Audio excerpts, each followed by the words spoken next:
எல்லா புகழும் இறைவனுக்கே. அஸ்ஸலாமு அலைக்கும். Welcome back to my channel way to Jannah. அல்ஹம்துலில்லாஹி ரப்பில் ஆலமீன். அல்லாஹும்ம ஸல்லி அலா சய்யிதினா முஹம்மதின் வ அலா ஆலி சய்யிதினா முஹம்மதின் வபாரிக் வசல்லிம் அலை. இன்றைக்கி நாம் பார்க்க போகிற தலைப்பு என்னென்னா, பாழடைந்த வீட்டை போன்றவர்.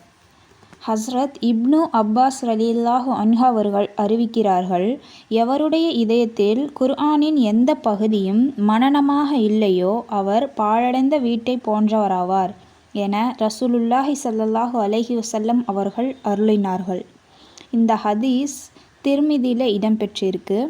இதனுடைய விளக்கம் என்னன்னா, பாழடைந்த வீட்டுக்கு ஒப்பிட்டு கூறியதில் நுட்பமாக கருத்தொன்று இருக்கிறது. அதாவது, காலியாக இருக்கும் வீட்டை பிசாசு ஆக்கிரமித்து கொள்ளும் என்ற முதுமொழியை போன்று எந்த இதயத்தில் பரிசுத்த குர்ஆனின் திருவசனங்கள் இல்லாமல் காலியாக இருக்கிறதோ அதில் ஷைத்தான்கள் அதிகமாக இடம்பெற்று விடுவான். இந்த ஹதீஸில் குர்ஆன் இடம்பெறாத இதயத்தை பாழடைந்த வீடு என கூறியிருப்பதால் குர்ஆனை மனனம் செய்வது பற்றி எந்த அளவு வலியுறுத்தி கூறியுள்ளார்கள் என்பதை தெரிந்து கொள்ளலாம்.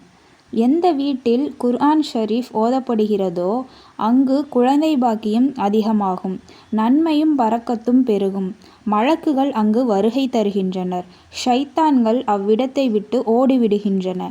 எந்த வீட்டில் குர்ஆன் ஷரீஃப் ஓதப்படவில்லையோ அங்கு வறுமையும் பரக்கத்தின்மையும் ஏற்படும். அவ்வீட்டிலிருந்து மலக்குகள் வெளியாகி ஷைத்தான்கள் நுழைந்து விடுகின்றன என்பதாக ஹஜ்ரத் அபு உரைரா ரலியல்லாஹு அன்ஹு அவர்கள் கூறியுள்ளார்கள்.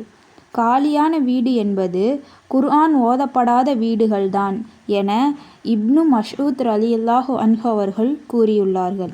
இக்கருத்தை ரசூலுல்லாஹி ஸல்லல்லாஹு அலைஹி வஸல்லம் அவர்களே கூறியுள்ளதாகவும் சிலர் அறிவித்திருக்கிறார்கள்.